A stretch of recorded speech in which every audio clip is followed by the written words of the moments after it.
Well, today's Supreme Court decision returns the issue of abortion rights back to the states. So let's break this down. At least half of the states are expected to quickly ban or severely restrict access to abortion. And 13 have so-called trigger laws that Skylar touched on that automatically took effect following today's ruling. Healthcare providers in several other states are bracing for a surge of women seeking abortions from out of state. California, New York, Kansas, Illinois, Oregon, Washington State, and Colorado are just a few of the states designating themselves as abortion havens or sanctuaries. Jonathan Keller is president of the California Family Council. He talked about how today's ruling will impact the pro-life movement in California.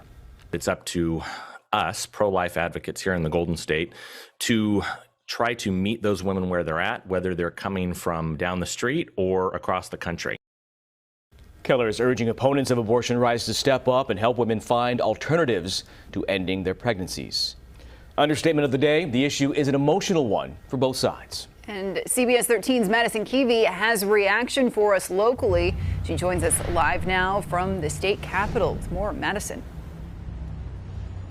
Yeah, we're expecting many more people to come be at the state capitol tonight on both sides of, as you said, this very emotional issue, and not just tonight, but into the weekend. I've talked to those today who say that there's work to do, but depending on which side that you're asking, the answer is very different. Ladies, is it sure you guys are closed today? A post-Roe world, a phrase used by abortion activists to describe not just their worst case scenario, but a reality as of today. California doesn't fall in line with the 26 other states poised to ban abortions, with narrow exceptions. Abortion is still legal in the state, a reality that anti-abortion activists statewide say leaves them with more work to do. It's a day of a human rights, civil rights moment in history. And I hesitate to use the word victory because we're here in California.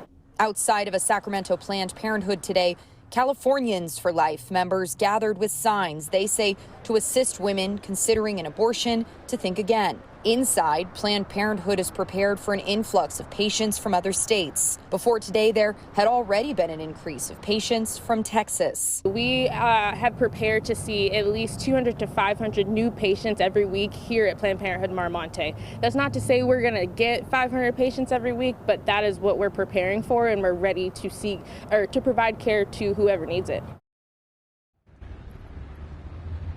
Now, of course, California today, we've heard from state and local lawmakers that this state, along with a couple others here on the West Coast, are going to be safe havens. And again, depending on what side you're asking, that is either applauded or it's added to the list of things that the side against abortions here are going to try to change. We're going to get into that and just how asking one question can get you totally different answers coming up here in the next hour.